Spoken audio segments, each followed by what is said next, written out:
मैंने वहाँ पे आश्रम में ये देखा कि वो एक बहुत शानदार सी बिल्डिंग है, पूरी संगमरमर की बनी हुई है। और उस बिल्डिंग में जो है अच्छे साजो सामान है। आराइश उर्दू में शब्द एक होता है, और सुख सुविधा मेरे ख्याल से बहुत अत्याधुनिक सुख सुविधाओं से लैस वो आश्रम है।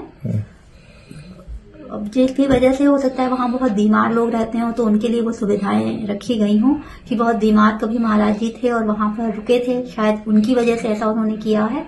लेकिन गीजर है, स्विमिंग पूल है, इनके लिए लिफ्ट है। बताया जा रहा है महाराज जी के लिए थी जो बहुत स्थूल काय हो गए थे, उनके लिए वो व्यवस्थाएं थी। लेकिन ये सब चीजें वहाँ पर हैं। आपने विचित्र क्या देखा, क्या अलग क्या है?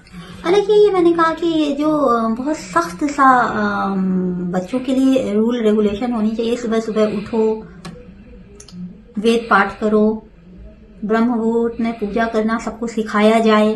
तो इस तरह का नहीं, 9 बजे 8 बजे 12 10 बजे आराम से उठ रहे हैं, आराम से सब चल रहा है। ये पद्धतियां जो हैं ये थोड़ी अलग है। ये पद्धतियां मुझे नहीं मतलब लगी कि ये नॉर्मल वेद पाठी बच्चों की चीजें हैं, ये ऐसा मुझे लगा। आपने कुछ महिलाओं का जिक्र भी वहां पे किया, क्या है? जब मैं वहां पर थी, अभी की स्थिति मुझे मालूम नहीं है, 4 साल पुरानी बात है, तब वहां पे एक स्त्री थी, वही उस मठ की मालकिन थी। उन्हीं के कुछ बेंगलोर से रिश्तेदार आए हुए थे, 2 महिलाएं और उनके बेटे भी बताए जा रहे थे। तो 3-4 महिलाएं वहां पर रह रही थी जब मैं वहां पर गई थी, और जब मैं वहां पे रुकी हुई हूँ जितने दिन। ये महिलाओं का जिक्र है। और वो महिला जो वहां की मालकिन है, उसे मैंने ये बात पूछी थी कि आप उनकी माता है या पत्नी है, मतलब कौन है। स्वाभाविक जिज्ञासा है, कोई किसी को अगर देखेगा कि एक आश्रम की मालिक कोई महिला है और वो आश्रम अभिमुक्तेश्वरानंद जी का आश्रम कहा जाता है, तो एक स्वाभाविक जिज्ञासा के तहत मैंने उनसे ये सवाल पूछा था। तो उन्होंने ये बताया मैं उनकी सखी हूँ, माता और पत्नी नहीं हूँ। अभिमुक्तेश्वरानंद जी से मेरी डायरेक्ट बात, देखना, मुखातिब कभी हुई ही नहीं हूँ। आमना सामना प्रत्यक्ष साक्षात्कार कभी हुआ ही नहीं है, न मेरी उनसे फोन पर कभी बातचीत हुई है।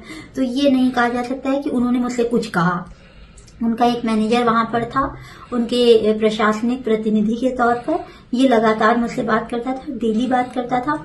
तो ये तो चाह रहा था मैं और रहूं, क्योंकि उसको ये फायदा हो रहा था कि ये कभी ना कभी कोई ना कोई फेवर फाइनेंशियली ले रहा हो, छोटे मोटे कहीं बिल हैं वो देने हो, कि भाई बहुत छोटी, बहुत ही माइन्यूट बात कि सब लोग पूरा आश्रम आज आइसक्रीम खाएगा, भूमिका जी पेमेंट करेंगी।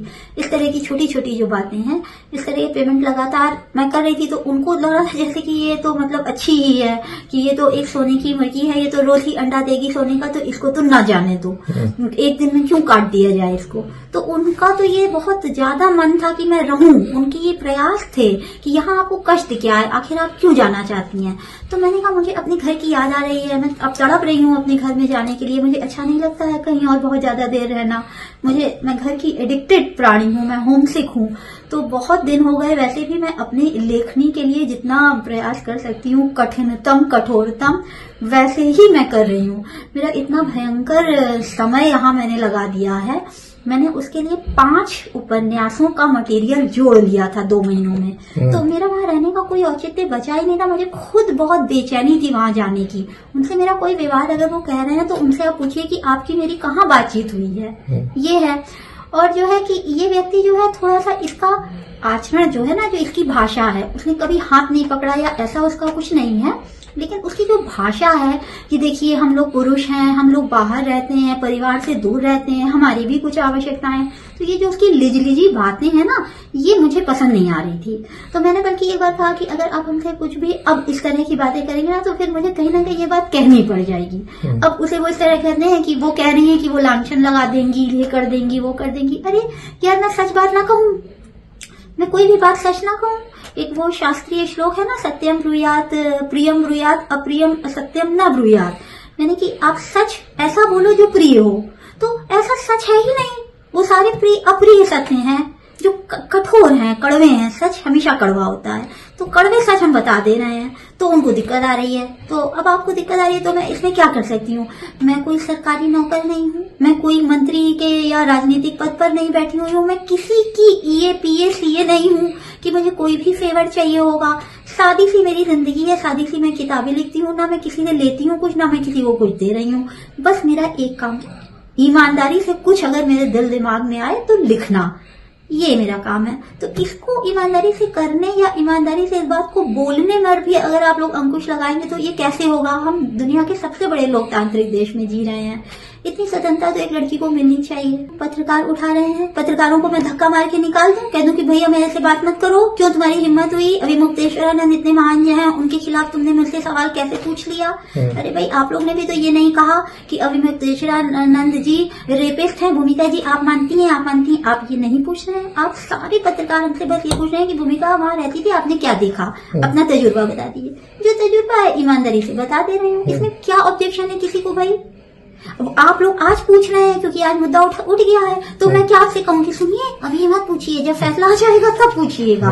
तो ये तो नहीं है ना, आप पूछ रहे हैं, हम बता रहे हैं। आपका काम ईमानदारी का है, मेरा काम ईमानदारी का है। हम कलम वाणी से जुड़े हुए लोग हैं, हमारा यही काम ही है, यही हमारा पैशन है, यही हमारा प्रोफेशन है। तो हम अपना प्रोफेशन से भी गद्दारी करें, पैशन से भी, जो कि हम पैसा भी नहीं ले रहे हैं। सीधी सी बात है। अगर देखिए, ये मेरी बिल्कुल निजी राय है, अगर किसी चेयर पर लांछन लगता हो ना तो उसे वो चेयर खुद ही छोड़ देनी चाहिए ईमानदारी से। उसे कहना चाहिए भैया अभी इतने सारे बड़े बड़े आरोप लग रहे हैं, हल्के फुल्के तो आरोप है नहीं कि आपने इतने करोड़ का गबन कर लिया, छोटे मोटे आरोप नहीं है, बहुत ही घृणित, बहुत ही शर्मनाक आरोप आपके ऊपर लगे हैं। इन आरोपों का निस्तारण हो जाने दो, अति शीघ्र हो जाने दो। आप ये कह दो कि फास्ट ट्रैक कोर्ट में रख दो, अति शीघ्र इसे कर लो। इतना सा आप सहयोग करके आप तब तक वेट कर लें कि भैया हमारा ये निस्तारण हो गया है इस मामले का, मेरे ऊपर जो आरोप लगे थे वो निकल गए, या मेरे ऊपर जो आरोप लगे थे उसमें अगर वो फंस गए तब तो कोई बात ही नहीं है। लेकिन अगर आप उसे क्लीन चिट आपको मिल गई, आप स्वच्छता से निकल गए और आपकी सारे आरोप बेबुनियाद थे, आप वापस कुर्सी पर आ जाइए, है ना। तो मेरे ख्याल से तो ये अच्छी बात होती। अगर अपना जमीर होता, मेरा अपना जमीर होता तो मैं ऐसा करती। अभी वो कई उनके उत्तरदायित्व हैं उनके सिर पर, सनातनियों का सारा बेड़ा उन्हीं के सिर पर है।